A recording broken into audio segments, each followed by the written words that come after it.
त्यांच्या अध्यक्षाला अधिकार असतो. अजूनही तिथे निर्णयाप्रत कोणी आलेलं नाही, त्याच्यामुळे तो निर्णय होऊ द्या. मग काय मला बोलायचं ते बोलेन. पण मला असं वाटतं की महाविकास आघाडीला कुठे तडा जाईल असं कोणतेही अशी कोणतीही गोष्ट एनसीपीत घडेल असं मला वाटत नाही. उद्धवजी त्यांच्या आत्मचरित्रामध्ये अनेक मुद्दे उपस्थित केले, प्रश्न उपस्थित झालेले आहेत. विशेष करून तुमच्या संदर्भात बोलले की तुम्ही मुख्यमंत्री असताना बंदराला फक्त 2 वेळा आलात, हे आम्हाला पटलेलं नाही असं त्यांनी त्यांच्या आत्मचरित्रात. आता प्रत्येकाला आत्मचरित्र लिहिण्याचा, बोलण्याचा, सांगण्याचा हा अधिकार असतो. मी मुख्यमंत्री म्हणून काय केलं हे जगजाहीर आहे आणि म्हणूनच मला असं वाटतं की महाराष्ट्रामध्ये प्रत्येक कुटुंबाला मी त्यांच्या कुटुंबातील एक सदस्य वाटतो. मला असं वाटतं की याच्या पलीकडे यावरती मी काय बोलणं योग्य नाही. शिवसेनेच्या दृष्टीनं मुंबई हा अत्यंत महत्वाचा विषय. परवाच्या सभेत पण आपण मुंबईचं खच्चीकरण कशा पद्धतीनं केलं जातं त्याचं उदाहरणासहित मांडणी केली होती आणि त्यांच्याच पुस्तकामध्ये मुंबई वेगळी करायचा काही केंद्र सरकारचा किंवा कुठलाही डाव नाही अशा पद्धतीने मी तूर्त एवढंच बोलेन की माझ्या मतावरती मी ठाम आहे. माझी मतं मी ठामपणे मांडलेली आहे, मी मांडणार आहे.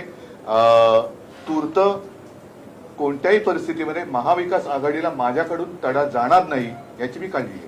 याला जोडूनच आहे सावरकरांचा जेव्हा विषय निघाला होता तेव्हा आता तो विषय झाला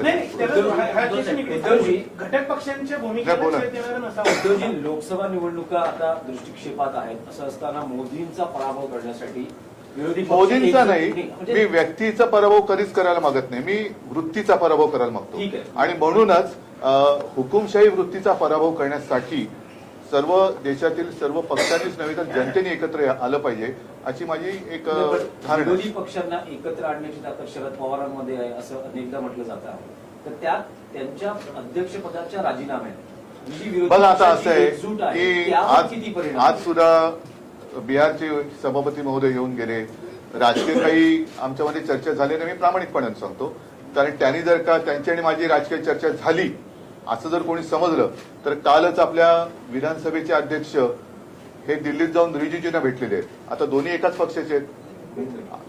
मुंबईत भेटले मला वाटतं, सॉरी म्हणजे माझं हे नाही, मुंबईमध्ये भेटले आणि बंद दाराआड भेटले.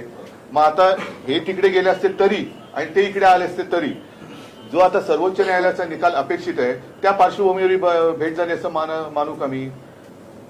तर त्याच्यामुळे ह्या सगळ्या चर्चा अधिकार कक्षेमध्ये येतात की नाही येत, परंतु दोन्ही पक्षाचे एक चांगले संबंध आहेत हे तर या निमित्ताने आज सुद्धा जाहीर झालेले आहे. नितीशजी आणि माझं फोनवरती बोलणं झालेलं आहे, इतरांशी काही वेळेला बोलणं झालेलं आहे. त्याच्यामुळे ही प्रक्रिया काय थांबू शकत नाही. आता अध्यक्षपदाचा राजीनामा दिल्यानंतर राहुल गांधी, स्टॅलिन यांनी शरद पवारांशी संवाद साधला. तुमचा काही पवारांशी संवाद झालाय का? नाही, मी तुम्हाला सांगितलं तसं की प्रामाणिकपणाने पहिलं त्यांची पक्षांतर्गत जी काही घडामोड आहे त्यांना शेवटी अधिकार आहे त्यांच्या मनाप्रमाणे काय करण्याचा. दुसरं कार्यकर्त्यांना सुद्धा त्यांच्यावरती तेवढाच अधिकार आहे. कार्यकर्त्याचा सुद्धा आपल्या नेत्यावरती तेवढाच अधिकार असतो जसा नेत्याचा कार्यकर्त्यावरती असतो. त्याच्यामुळे ते त्यांना मला असं वाटतं ते सगळ्यांच्या हिताचा जो काय असेल तोच निर्णय ते घेतील. त्याच्या आणि दुसरी गोष्ट काय, मी सल्ला कसा देणार त्यांना? परत म्हणजे मी दिलेला सल्ला पचनी नाही पडला तर काय करू? उद्धव साहेब, आपण देखील बरीच वर्ष राजकारणात आहात. शरद पवारांसारख्या एका व्यक्तीनं राष्ट्रीय पदावरून निवृत्त होणं एक महाविकास आघाडी. आता थांबा ना, उद्या 5 वाजेपर्यंत ते काही निकाल घेतात ना. आपण हे करण्यापेक्षा त्यांचं त्यांना आपण समर्थन देत आहे तर दुसरीकडे महाराष्ट्रातले मराठी नेते हे भाजपचा एक महत्वाचा विषय काढला. खरं म्हणजे आपल्याला सर्वांना कल्पना असेल की बऱ्याच वर्षांपूर्वी शिवसेना प्रमुखांचा मतदानाचा अधिकार काढला गेला होता कारण त्यांनी हिंदुत्वाचा प्रचार केला म्हणून. आता कारण नसताना कर्नाटक निवडणुकीमध्ये मग तो बजरंग दलाच्या निमित्ताने असेल किंवा आणखीन कोणत्या निमित्ताने असेल, मोदीजी जे म्हणालेत की मतदान करताना बजरंग बली की जय का असं काहीतरी बोलून तुम्ही मतदान करा, तर मग मी म्हणजे आता जर माननीय पंतप्रधान असं बोलले असतील याचा अर्थ निवडणूक कायद्यामध्ये बदल झाला असेल धार्मिक प्रचाराबाबत असं मी मानतो. कारण त्यावेळेला हिंदुत्वाचा प्रचार केला म्हणून माननीय हिंदू हृदय सम्राटांचा मतदानाचा अधिकार काढला होता. ते निवडणूक तर कधी लढले नव्हते, लढणार नव्हतेच, पण त्यांना निवडणूक लढायला पण बंदी केली होती. पण ज्या अर्थी माननीय पंतप्रधान तिथल्या मतदारांना बजरंगबली की जय बोलून मतदान करा असं सांगत असतील तर मग मी तिथल्या कर्नाटक व्याप्त जो महाराष्ट्र आहे आणि तिथल्या मराठी माता भगिनींना सांगतोय की तुमच्यावरती कोणतंही सरकार आलं, कोणत्याही पक्षाचं सरकार आलं तरी भाषिक अत्याचार होतोय. तर तुम्ही सुद्धा मतदान करताना छत्रपती शिवाजी महाराज की जय बोलून किंवा जय शिवराय बोलून आपल्या मराठी माणसाची एकीकरण जी आहे, एकता जी आहे, अशा या एकजुटीला जपणाऱ्या उमेदवारालाच मतदान करा की जेणेकरून एकीकरण समितीचे उमेदवार निवडून येतील. कालच संजय राऊत सुद्धा तिकडे जाऊन आलेले आहेत. तर मी आपल्या माध्यमातून माझ्या तमाम सीमा भागातील कर्नाटक व्याप्त महाराष्ट्रातील मराठी माणसांना आवाहन करतो आहे की ज्याप्रमाणे मोदीजींनी सांगितले की जय बजरंग बली बोलून मतदान करा, तर तुम्ही पाहिजे जय भवानी जय शिवाजी बोलून मतदान करा, पण मराठी माणसाची एकजूट तुटू देऊ नका. त्या एकजुटीचा जो एक जी वज्रमुठ आहे ती तिकडे दाखवून द्या. बेळगावमध्ये महाराष्ट्र एकीकरण समिती सीमा भागात निवडणूक लढवते, पण काँग्रेस आणि भाजप महाराष्ट्रातले नेते जाऊन तिथे एकीकरण समितीच्या विरोधात किंवा त्यांच्या पक्षाच्या उमेदवारांचा प्रचार करतात. म्हणूनच मी म्हटलं ना की तिथल्या मतदारांनी आता ठरवलं पाहिजे की ज्याप्रमाणे परत सांगतोय मोदीजींनी जय बजरंग बली सांगितलेलं आहे, तसंच जय भवानी जय शिवाजी बोलून मराठी माणसाचं, मराठी भाषेचं हितरक्षण करणाऱ्या आपल्या एकीकरण समितीच्या उमेदवारांनाच विजयी करा. एकीकरण समितीच्या कार्यकर्त्यांनी आज फडणवीसांना सभेच्या ठिकाणी काळे झेंडे दाखवलेले आहेत. चांगलंय, निषेध करताय. हो बरोबर आहे ना, कारण काही 1-2 वर्षापूर्वीच तिथल्या छत्रपती शिवाजी महाराजांचा पुतळा रातोरात हटवला होता. म्हणजे छत्रपती शिवाजी महाराजांचा पुतळा तिथला हटवला होता, महापालिकेचा भगवा उतरवला होता, जो शिवाजी महाराजांचा भगवा तो उतरवला होता. त्याच्यामुळे जर जय बजरंग बली चांगलंच आहे, पण जय भवानी जय शिवाजी बोलून मराठी दृष्ट्यानं हरवा. मुख्यमंत्री बोलतात. एक सवाल ये है कि जिस तरह से शरद पवार साहब ने जो टाइमिंग हम देख रहे हैं कि लोकसभा विधानसभा पुतळा तिथला हटवले आहे ना. हा, लोकसभा विधानसभा चुनाव के पहले इस तरह का फैसला करना, क्या आपको लगता है कि विपक्ष जो एक साथ आने की कोशिश कर रहा था उसको कहीं ना कहीं एक बड़ा झटका लग सकता है? मैं इस बारे में अभी कुछ कहना नहीं चाहूंगा. और जैसे मैंने पहले कहा कि मेरी ओर से ये जो एकता होने जा रही है उसे कोई ठेस या नुकसान होगा ऐसे मैं कुछ करूंगा नहीं. लेकिन साथ ही साथ ये भी कहूंगा कि अब जितने सारे विपक्ष है, सिर्फ विपक्ष शब्द का अर्थ अलग होता है. देश में तानाशाही नहीं चलेगी, तानाशाही नहीं आनी चाहिए, ऐसे मानने वाले लोगों का अब इकट्ठा आना शुरू हुआ है, उसको कोई रोक नहीं सकता. बारसूचा विषय देखील महत्वाचा हम आधी हे झालं की मग बारसू. नहीं एक मिनट विचारा. मैं पूछ रहा हूँ पीएम मोदी का जो मुद्दा आपने रखा कि उन्होंने बजरंग बली के नाम का इस्तेमाल वहाँ पर किया कर्नाटक चुनाव में, क्या आपकी मांग है कि वहाँ के चुनाव आयोग ने प्रधानमंत्री नहीं सुनिए, बहुत साल पहले की बात मैं बताना चाहता हूँ. उस वक्त माननीय हिंदू हृदय सम्राट बाला साहब जी का मतदान करने का अधिकार छीन लिया गया था. ये डेमोक्रेसी में कैसे किया जा सकता है पता नहीं मुझे. क्यों? क्योंकि उन्होंने हिंदुत्व का प्रचार किया था. हिंदुत्व का प्रचार उस वक्त बाला साहब ने किया था तो गुनाह हुआ था और उनका मतदान का अधिकार छीना गया था. अब शायद प्रधानमंत्री जी ने कहा है जय बजरंग बली कहो और मतदान करो, तो शायद उस कानून में कुछ बदलाव आया होगा, मुझे नहीं पता. लेकिन अगर जय बजरंग बली तो बजरंग बली तो हमारा ही है. कर्नाटक चुनाव में बजरंग दल या बजरंग बली का उल्लेख करने की आवश्यकता नहीं थी.